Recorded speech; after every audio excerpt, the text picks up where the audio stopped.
1:36 de este jueves 5 de mayo. Cambiamos de tema y hablamos de política con nuestro segundo invitado, Enrico Ochoa Antich. Es dirigente político, es escritor, defensor de derechos humanos y está con nosotros para hablar de este escenario tan cambiante.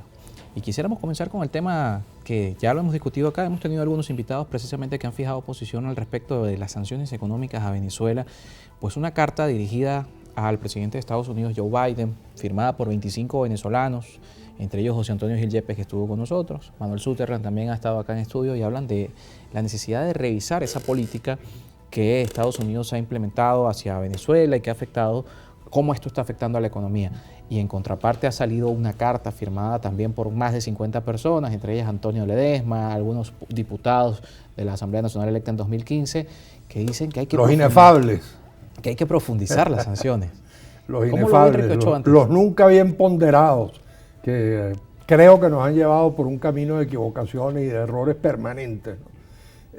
Bueno, fíjate, por cierto que Víctor Álvarez después me llamó y me preguntó si yo quería firmar y yo dije que sí.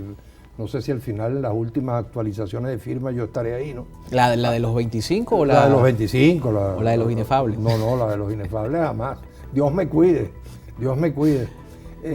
Y por cierto que también hace algún tiempo yo me tomé la libertad, yo de manera personal, yo soy ahorita independiente, no pertenezco a ningún partido ni a ningún grupo. Yo también le mandé una vez una cartica a Biden diciéndole, bueno, eso no tiene ningún sentido que mantenga las sanciones. Yo por supuesto creo, como yo creo que los venezolanos saben ya a estas alturas, que la crisis económica no es resultado de las sanciones. Eso yo lo debato a cada rato con mis amigos chavistas. Y lo debato en Twitter y lo debato personalmente y con mis amigos incluso ex chavistas que tratan a veces algunos de salvar a Chávez y consideran que la responsabilidad fundamentalmente es de Maduro. Siempre señalo que los problemas se gestaron durante el gobierno de Chávez. Solo que teníamos el petróleo a 100, Chávez además triplicó la deuda, entonces teníamos mucho dinero en Venezuela, bajó los gastos de inversión de PDVSA para que PDVSA se pusiese a hacer casas, a repartir comida, a curar enfermos, entonces había mucha plata en la calle. Justamente yo, escuchando al anterior entrevistado, el modelo de esa Venezuela de ficción fue Cadivi, como en la Venezuela del punto fijismo fue Recadi, eran Venezuelas de ficción, basadas en una riqueza artificial petrolera, no producida realmente por la economía venezolana. La riqueza producida era muy poca. Y en el caso de Chávez, pues se llegó a extremos, estatizó 1000 empresas, las quebró todas, quebró Sidor, por ejemplo, que era una empresa que producía dinero, espantó a 6000 empresas más que salieron corriendo del país, etcétera, ¿no? Entonces, la crisis comienza allí. Maduro le da un legado Chávez le da un legado a Maduro, que es una bomba de tiempo, y Maduro no supo desactivarla en su primer gobierno y le estalló en la mano. No la supo desactivar por una parte. Yo también creo que hay una cierta corresponsabilidad también de la oposición, que desde el principio empezó a decirle yo te quiero derrocar. Entonces él como que se dedicó a mantenerse en el gobierno más que a resolver esos problemas. Pero a partir del 18 comenzaron a cambiar un poco las cosas. Yo creo que todos los venezolanos hemos notado.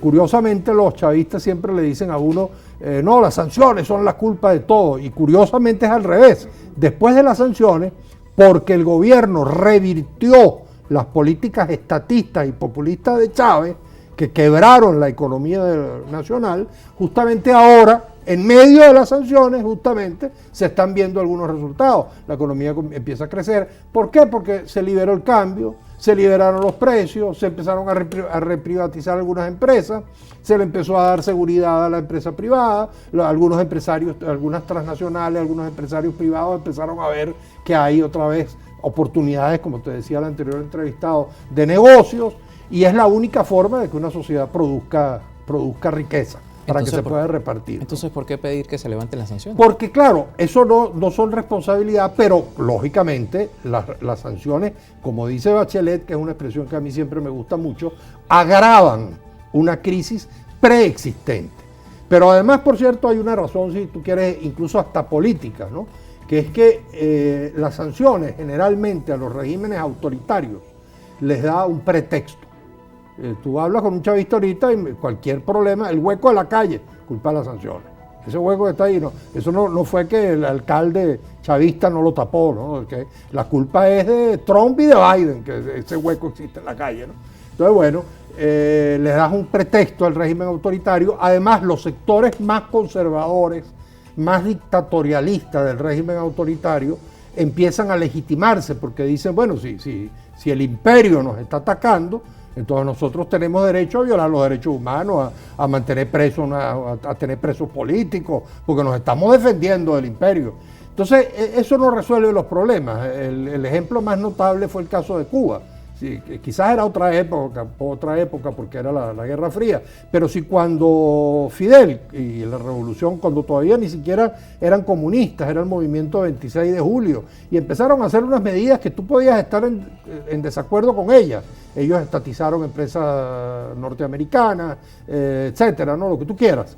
Pero si Estados Unidos hubiese tenido con ese fenómeno de la Revolución Cubana una actitud de mayor comprensión, en vez de bombardear los campos de caña de azúcar, en vez de tratar de invadir Cuba, en vez de las sanciones, en vez del embargo y todo eso, pues Cuba quizás no habría caído en manos y en brazos de la Unión Soviética y del comunismo, y le habríamos ahorrado a los cubanos, 70, 80 años, yo no sé cuánto tienes ya de dictadura comunista, que en los primeros años, produjeron resultados importantes en materia sobre todo de salud, de educación, de alfabetización, lo que tú quieras, pero que después ha sido terrible para los cubanos, porque está demostrado que los regímenes estatistas, que el Estado no puede producir la riqueza que requiere una sociedad.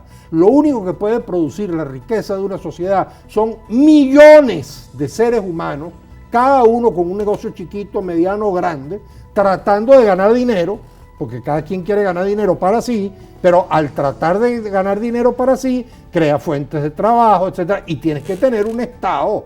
La visión neoliberal de dejar al capitalismo que haga al capital que haga lo que quiera, eso es una locura. Y si eso fuese así, tendríamos el Ávila lleno de edificios. El Estado tiene que reglamentar la protección del medio ambiente, la protección de los trabajadores. El Estado tiene que ofrecer a los sectores más desguarnecidos, más vulnerables de la población, un socorro, una ayuda a los niños, a la infancia más pobre, etcétera. Tienen que garantizar servicios públicos para todos, que el agua que recibe el rico sea el mismo agua que recibe el pobre, y que la electricidad que recibe el rico sea la misma electricidad que recibe el pobre. Eso sería la mejor manera de redistribuir la riqueza. Ahora, si tú no generas riqueza, que fue un poco lo que hizo Chávez, yo no discuto, como siempre digo por allí, yo ni siquiera discuto las buenas intenciones de Chávez. Seguramente Chávez hizo todo, tú sabes, yo quiero ayudar al pueblo y todo lo demás, ¿no? Pero como decían los antepasados nuestros, de buenas intenciones está empedrado el camino del infierno. Entonces, cuando tú repartes y no produces, llega un momento en que quiebras. Eso es como una familia. Si tú llegas y gastas, llega un momento que estás todo endeudado y entonces no le puedes dar a tus hijos lo que tienes que dar, ¿no? El tema económico hoy tiene un panorama totalmente diferente y en este debate, lo conversamos luego de la pausa, hay quienes en contraposición a estos 25 firmantes, que, Enrique Ochoa Antich a lo mejor te quedó también allí, pero ha planteado su respaldo, dicen que levantar las sanciones solo benefician al gobierno, solo beneficiarían a Maduro desde el punto de vista político. Pasamos de lo económico a lo político ahora en cómo esta revisión afecta en un escenario donde ya se habla de primarias, se habla de candidaturas y se habla de un 2024 donde corresponden unas elecciones presidenciales y dentro del debate, por supuesto, de las condiciones y garantías está tanto la parte electoral como la parte de las sanciones y el panorama hacia el otro lado de los que hacen política en Venezuela. Hacemos un corte y seguimos con más, última parte de nuestro espacio de regreso.